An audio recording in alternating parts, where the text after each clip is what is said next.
Probably more than you want to. Well, they gave you guys some donuts? Not more than just donuts. I like that.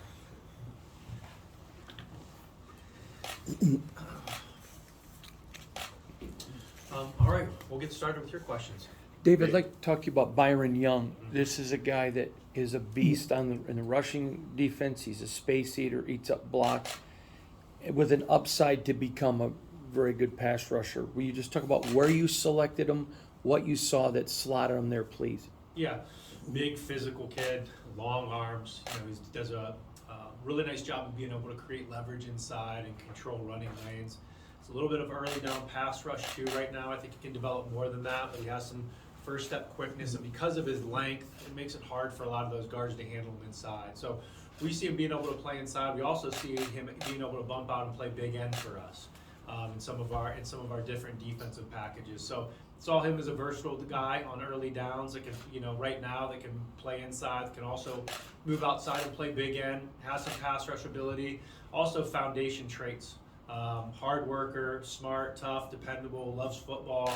A lot of the traits that we're looking for, and a kind of a self-made guy. So, really excited to be able to get him, have some of his versatility. Brings another level of competition too on the inside of our, both inside and at the defensive end position for us. Dave, you had talked about tight ends being a deep group at the combine.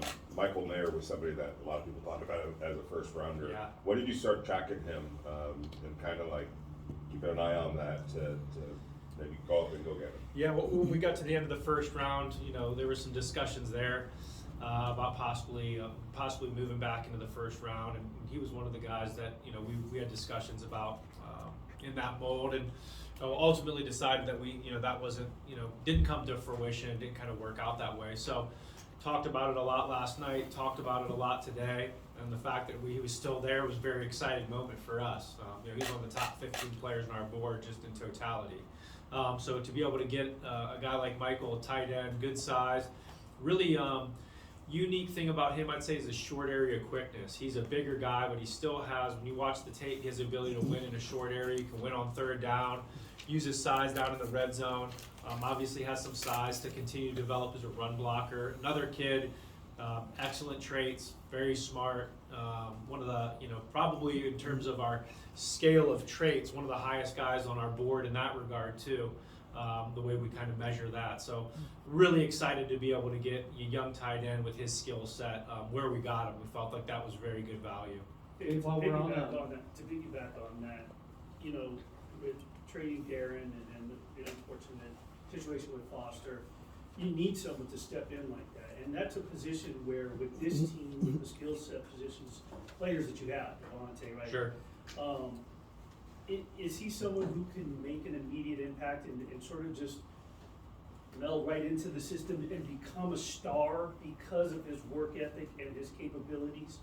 Yeah, I think, as you know, like when I talk about rookies, all of them are going to have to come in and earn their role. There's a lot of transitions that go on in doing that, but his skill set, he has a skill set to come in and make an impact, for us in year one. And how far that goes, I'm not going to put any expectations on him to say he's going to be this or that, but definitely feel like he can come in and make an impact for us in the passing game. We signed a couple. We signed Austin. We signed OJ. To one-year deals in the offseason. Obviously, Michael's going to be here for a long time, from a contractual standpoint, but high ceiling for him. If he continues to grow and learn the nuances of the game, you're going to see some different coverages and some different matchups than you see in the college game, but has a very good skill set to make an impact for us. Speaking of some of those shared traits, I think all three guys that you took tonight have been in some really big games. I think they were all in college football playoff games. I'm sure there's a lot of coincidence there, but does that mean something when you're looking at film and you see a guy really pop, not only in just some random game, but in some of these big moments? Yeah, I think being able to perform in big games, also against another I'd say high level competition. Obviously, playing it like Byron playing in the SEC, he gets a lot of that week in and week out. But also playing in big bowl games and things of that nature. Seeing guys perform, I'd say, at a high level in some of the bigger moments that they get to experience at the college level definitely has an impact. But the thing about college football is you try to see how players perform against the top level competition that they face. And, you know, some guys, depending on the conference, that works differently, but that's where we really look at and see how that stands out. And for some guys, it's at the Senior Bowl or the East-West game or one of these other all-star games that you get to see some of those matchups. But all those instances where we're able to see these guys play against other top-level competition, it does, it holds some weight, you know, when you're going through the evaluation process. What's your initial vision for Trey Tucker? Yeah, Trey has a lot of speed, and so he has a lot of, I say, versatility offensively, just in terms of both as a receiver that, you know, can play the receiver position. There's also, because of his speed, a gadget element to him that he can be used in getting him the ball in space and things of that nature. Whether, you know, there's a lot of ways that we've seen that done in the league, whether it's speed sweeps, whether it's in the screen game. But we really, you know, have studied him a lot, and just as a receiver, think he has the ability to win, and he's a tough matchup because of his short area quickness and just his straight line speed. He had a lot of explosive plays. Beyond that, which is unique about him, was his production as a gunner, and his production as a kick coverage player in the kicking game too, where he had a lot of production in that way, and then also in the return game. And so, again, he's going to add a lot of competition to that group. You know, we added some guys, you know, in free agency that have some of those skill sets. Again, some of those, you know, obviously this when you draft a player contractually, you have them longer than a year, so you know, he's going to have some time to develop, but we think he's going to come in and compete right away, and just love the speed and explosiveness that he brings in, both as an offensive player, both as a returner, and then also his ability to cover in the kicking game too. Dave, congratulations on the draft pick. So I'm sticking with Trey Tucker. How hard is it of evaluation when you have a guy who's like 5'9", 180 pounds, and you know, you're trying to see his versatility in the return game and also being able to dual threat as a wide receiver? Yeah, I think when you're looking at guys that you know, are maybe like shorter in stature, you know, the thing that comes to my mind when I think of Trey is that he plays bigger than his size. You know, Trey was also a high school wrestler in my hometown area of Akron, Ohio.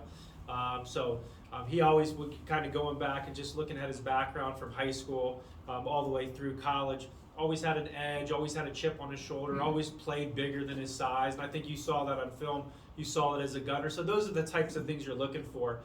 Do they play bigger than their size? Do they play, you know, with a certain amount of physicality and edge to them? And we felt Trey did that, and so felt really good about, you know, selecting him when we did. Dave, I know each draft plays out differently, but you haven't addressed anything with the secondary just yet. Yeah. Do you still feel like there's some mining to do in that group? Yeah, there's still some players in that area that we like, and again, you know, the draft obviously falls in different ways in different directions, and we knew once we worked through the draft that there was going to be some areas that, you know, you're going to have some areas that you're going to still want to fill or still want to grow, and you know, whether that's through the draft, through college free agency, or beyond. But yeah, I think we still see some good players that are there in the secondary. We'll obviously have to see how the board falls, and you know see what happens in that direction. Dave, I know you're locked in on the draft right now, but you know, there are still veteran free agents out there. Specifically at cornerback, could that be maybe something that a guy like Rocky Sin, who played with the Raiders last year, that you traded for and viewed pretty favorably last year, could somebody like that be somebody you could support and bring in? Yeah, I mean, I don't know, but I'm not going to speak specifically to Rock, but I think just in general, whether it ends up being the free agent market, whether it ends up being the trade market, you know, whether it ends up going down even farther down the list there, prior to the cut down to 53, I mean, there's going to be some other opportunities for us to add players. Like you mentioned, there's still some quality players out there that have been productive NFL players, and I think that's once we get through the draft, you know, we'll kind of reassess where we are as a team, reassess what those markets are, and see kind of how those puzzle pieces fit together. And if they make sense, then they make sense for us. You mentioned building from the front back, winning the point of attack, being explosive. Do you feel like those first 3 picks addresses that, even with Michael Mayer as a physical force at the line of scrimmage? Yeah, and I think Michael, yes, and I think there's a little bit different element to all 3 of those guys. Obviously, Tyree, you know, has an explosive pass rush ability. Also, can be very disruptive in the run game. Michael is a guy that's shown the ability to be a tough matchup on 3rd down, be able to win on 3rd down, be able to win in the red zone, which are obviously critical plays in a football game. And Byron, just with his length and power, his explosive ability to reset the line of scrimmage, in the run game. It also uses length and leverage to disrupt the pocket. And so we feel with those, those three guys, and then, Trey brings an explosive element in the areas that I mentioned that, he's had a lot of success in. So, still have work to do, but feel good about, what we were able to do so far. Dave, you were very emphatic about each team has its own board and how the player relates. So I'm curious, when you look at all the guys you've selected so far, have you been able to do well getting guys that maybe you had higher on your boards a little bit later? Yeah, I think we have. I think, I'm not going to get into the specifics of how we have each individual guy ranked, but yeah, we felt like, we were able to get good value with the picks based on where those players were on the board. Now we're getting into, obviously, day 3. The board's a little bit more picked over. It's not as robust as it was, to start the day. And so, now we're looking for, very, I'd say a little bit more of the diamond in the rough element, right? Or a little bit more of maybe taking some guys that have more upside and some potential. Maybe it wasn't, manifested itself in a perfect way on tape consistently. But those are some of the types of guys that are, still available in the draft. And so, we're excited about the value that we're able to get, and we'll see, we'll have to put in some good work here tomorrow too. Dave, within those types of guys that's, coming up the last day, you're obviously going to be looking at best players available where it fits, but is there anywhere specific that you're hoping to fill needs early on and with the first few picks? Are there still positions that you want to answer some questions? Yeah, there's definitely some areas that we still want to address. I mean, I don't want to get into the specifics of it because then other teams that maybe have those ideas, and all of a sudden they're trading in front of us, and from a strategic standpoint. But yeah, there's still a few key areas on the team that we want to try to continue to address as we head into the last day. Let's do 3 more. We'll go Vinny, Vic, and then Paul. You look at the game logs of the players that you guys have drafted. There's a ton of games Yeah. On that docket. Is that important to you, and especially from just the physicality of football, being able to be available and be out there and play?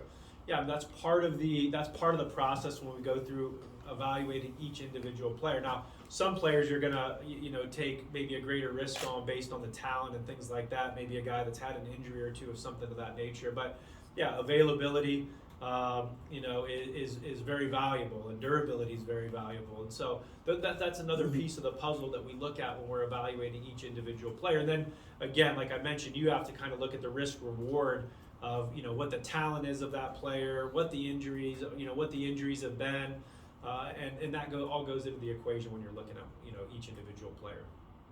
The Senior Bowl is obviously a resource, and Patrick Graham there, Yeah. got 2 guys, and Young and Tucker. What were Patrick's thoughts on these guys? I'm sure he was high on them, and what was he saying to you guys about that? Yeah, that was a big part of the process for us, and it was really valuable. Pat was able to, and Matt Edwards, one of our defensive line coaches, was also there helping out on staff, and so we were able to get a lot of intel from them, a lot of the character, the background, the classroom stuff. And I think one thing that stood out on both of those guys was just their professional demeanor, their passion for football, their ability to learn. So not a lot, I would say, a lot of maintenance, that comes into some of the extra stuff that's beyond the field stuff with those guys, because you can't learn that unless you're there coaching, like how they prepared, how they handled themselves, how they interacted with their coaches, how they took instruction. And both of those guys really excelled in those 2 areas at the Senior Bowl. And then again, we were able to watch a lot of the Senior Bowl practices and tape, and so we were able to kind of collab on what that looked like. And we felt both of those guys had good performances down there, but the most valuable stuff was the stuff that we couldn't see at practice, which was behind the scenes, and both of those guys excelled in those 2 areas. Dave, when it comes to Trey, how unique is it for a receiver to utilize what he learned in wrestling on the football field? It's unique, and I think what he's learned in that regard. And again, I think there's just wrestling. There's a level of toughness that you have to be a wrestler. And I think that's one thing that Trey has. To, as I mentioned, to his kind of he's a smaller guy, but he plays bigger and he plays with an edge. And I think a lot of that toughness comes from wrestling. He also has very good balance and agility when you watch him. And if you've watched any good wrestlers, that's one thing that they're able to do is play with leverage, have agility, have balance. And I think so it's a unique thing for a receiver. You don't often see those 2 things attached. But wrestling in Akron, Ohio, and Talmadge, Ohio, where I'm from, that's a big sport back there. And so unique for him, and you see it in his in a lot of the areas where he plays, especially in the kicking game. All right, thank you, Dave. Thanks, everyone. Thank you. All right, thank you. Thanks, Dave.